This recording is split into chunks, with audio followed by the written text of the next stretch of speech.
उज्ज्वल भविष्यासाठी शिक्षणाची भक्कम पायाभरणी, प्रत्येक विद्यार्थ्याच्या यशासाठी एक छोटासा प्रयत्न या भावनेतून पनवेल महानगरपालिका शाळा क्रमांक 2 हुतात्मा हिरवे गुरुजी शाळेतील 4थी आणि 7वीच्या शिष्यवृत्ती परीक्षेसाठी अर्ज केलेल्या विद्यार्थ्यांना शिष्यवृत्तीची पुस्तके, मार्गदर्शक आणि प्रश्नसंचांचे वितरण भाजपचे महाराष्ट्र प्रदेश चिटणीस आमदार प्रशांत ठाकूर यांच्या हस्ते करण्यात आले. भारतीय जनता युवा मोर्चा पनवेल शहरचे सरचिटणीस अनिमेश ओझे यांच्या वतीने या शैक्षणिक उपक्रमाचे आयोजन करण्यात आले होते. विद्यार्थ्यांना शिष्यवृत्ती परीक्षेची योग्य दिशा मिळावी, दर्जेदार अभ्यास साहित्य सहज उपलब्ध व्हावे आणि अधिकाधिक विद्यार्थी शिष्यवृत्ती परीक्षेत यशस्वी व्हावेत या उद्देशाने या उपक्रमाचे आयोजन करण्यात आले. यावेळी विद्यार्थ्यांना शिष्यवृत्ती परीक्षेसाठी उपयुक्त पुस्तके, मार्गदर्शक, प्रश्नसंच आणि आवश्यक अभ्यास साहित्य भेट देण्यात आले. या कार्यक्रमाला प्रमुख पाहुणे म्हणून महापौर नितीन पाटील, भाजपचे जिल्हाध्यक्ष अविनाश कोळी, भारतीय जनता युवा मोर्चाचे जिल्हाध्यक्ष आनंद ढवळे, भाजप पनवेल शहराध्यक्ष तथा नगरसेवक सुमित झुंजारा, नगरसेवक राजू सोनी, नगरसेविका दर्शना भोईर, रुचिता लोंढे, पनवेल शहर सरचिटणीस अमित ओझे, रुपेश नागवेकर, भाजप युवा मोर्चा शहराध्यक्ष हिमेश बहिरा, प्रभागाध्यक्ष अनिमेश पटवर्धन, हर्षल बहाडकर, आशुतोष पाटील, आकाश गाडे यांच्यासह अनेक पदाधिकारी, शिक्षक, पालक आणि मान्यवर उपस्थित होते. यावेळी आमदार प्रशांत ठाकूर यांनी विद्यार्थ्यांशी संवाद साधताना शिक्षण हेच जीवनात यश मिळवण्याचे सर्वात प्रभावी साधन असल्याचे सांगितले. शिष्यवृत्ती परीक्षा विद्यार्थ्यांमधील गुणवत्ता, अभ्यासाची सवय आणि स्पर्धात्मक वृत्ती विकसित करणारी परीक्षा आहे.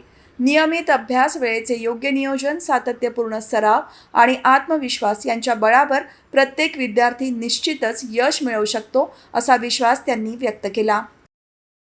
आपण सगळेजण आई वडिलांना काही प्रमाणात घाबरत असू.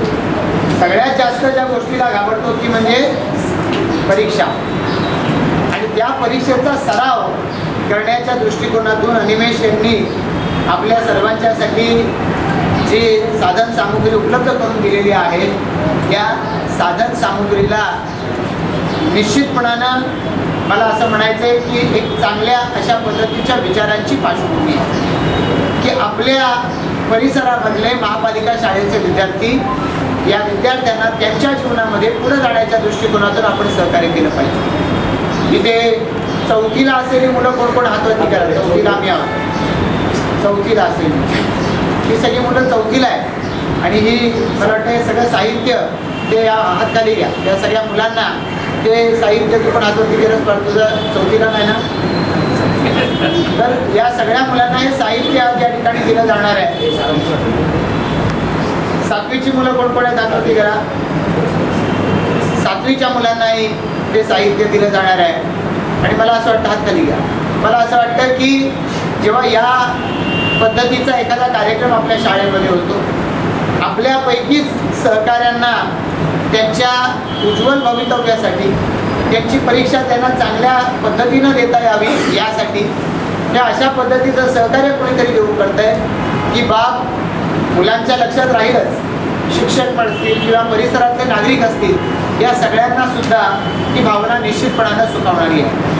पनवेल महापालिकेचे महापौर, नगरसेवक ही सारी मंडळी या ठिकाणी उपस्थित आहेत. जेव्हा ही जी हुतात्मा हिरवे गुरुजी शाळा, दर्डी शाळा ही आपण चालवतो महापालिकेच्या वतीनं, ती चालवत असताना त्या माध्यमातून जास्तीत जास्त चांगलं शिक्षण आणि जास्तीत जास्त चांगल्या सुविधा या मुलांना दिल्या पाहिजेत अशा पद्धतीचा आग्रह हा आपल्या प्रत्येकाचा असू शकतो. पण त्यासाठी महापालिका काय करते आणि त्याच्या व्यतिरिक्त मी त्यांना काय देऊ शकतो असा विचार करणारे, त्यासाठी वेळ देणारे हे फार कमी असतात. अनिमेश यांनी या दृष्टिकोनातून मला माझ्यावर काय जबाबदारी आहे, मला उत्तर द्यावं लागेल अशी कुठली भावना नसताना स्वयंस्फूर्तीनं अशा पद्धतीचा कार्यक्रम अनिमेश करतोय. त्याबद्दल मी त्याचा आणि त्याच्याबरोबर सगळ्या त्याला पाठबळ देणाऱ्या सहकार्य अभिनंदन करतो. अमित ओझे यांना तसा घरात, अनिमेश ओझे यांना तसा घरातूनच एक सामाजिक समर्थ असा वारसा नंदाजी ओझे यांच्या रूपाने लाभलेला आहे. आज नंदाजी ओझे यांच्यानंतर अमित ओझे यांचं राजकीय तसंच सामाजिक वारसा तुमची आत्या जी नगरसेविका होती त्यांचा राजकीय वारसा, नंतर आते बहीण इथे रुचिता आहे ती नगरसेविका आहे. पण नुसता घरामध्ये राजकीय किंवा सामाजिक वारसा असून चालत नाही, तर तो राजकीय आणि सामाजिक वारसा हा पुढे नेण्याची मनामध्ये इच्छाशक्ती असणं हे गरजेचं असतं. आणि आपण सतत गेले 8 वर्ष हा असा उपक्रम राबवत आहात या सर्व विद्यार्थ्यांच्या हितासाठी, त्यांच्या उज्ज्वल भवितव्यासाठी. अतिशय मी आपलं खरोखर कौतुक करतो की सातत्याने 8 वर्ष आपण आपल्या विभागातील विद्यार्थ्यांना ह्या सगळ्या विषयाचं मार्गदर्शन लाभावं, त्यांचं भवितव्य उज्ज्वल व्हावं आणि त्यांनी नुसतं एक शाळेतला शिक्षण घेऊ नये, तर ते शिक्षण आपल्या कुटुंबाच्या हितासाठी, सामाजिक हितासाठी, स्वतःच्या उज्ज्वल भवितव्यासाठी, म्हणजे पुढे जाऊन स्पर्धा परीक्षेमध्ये जसं पुढे UPSC